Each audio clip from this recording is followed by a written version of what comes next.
Баршаға сәлем, менің YouTube арнама қош келіпсіз. Бүгін мен сіздерге өте қатпарлы, керемет және тез дайындалатын қаттаманы рецептін көрсететін боламын. Өте дәмді болып шығады, ал қатпарлары өздеріңіз көріп тұрғандар өте көп.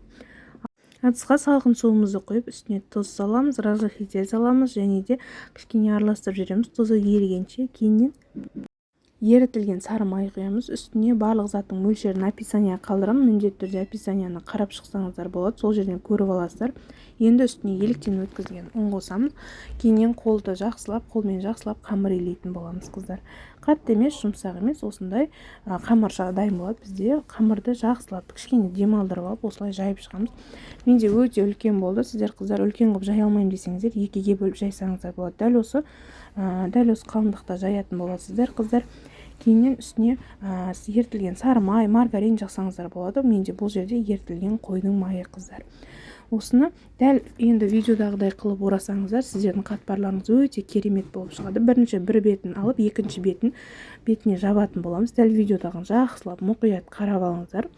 Осылай жасап аламыз. Енді осыны ұзыннан өзіңізге ыңғайлы етіп қойып аласыздар тақтайларыңызға.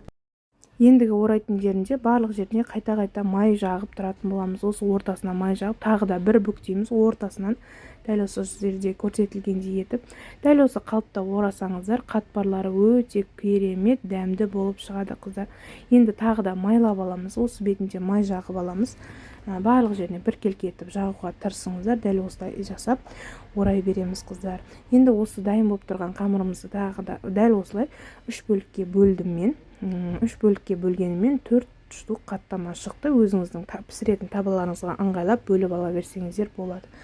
Қыздар, міндетті түрде менің арнама жазылмаған болсаңыздар жазылып алыңыздар. Өйткені қаттаманың да басқа әртүрлі қысқа дайындық банкаларында неше түрлі рецепттері бар. Міндетті түрде жазылып алыңыздар. Енді осы 4 штук қаттаманы кішкене морозилькаге салып қаттырып аламыз 5-10 минут.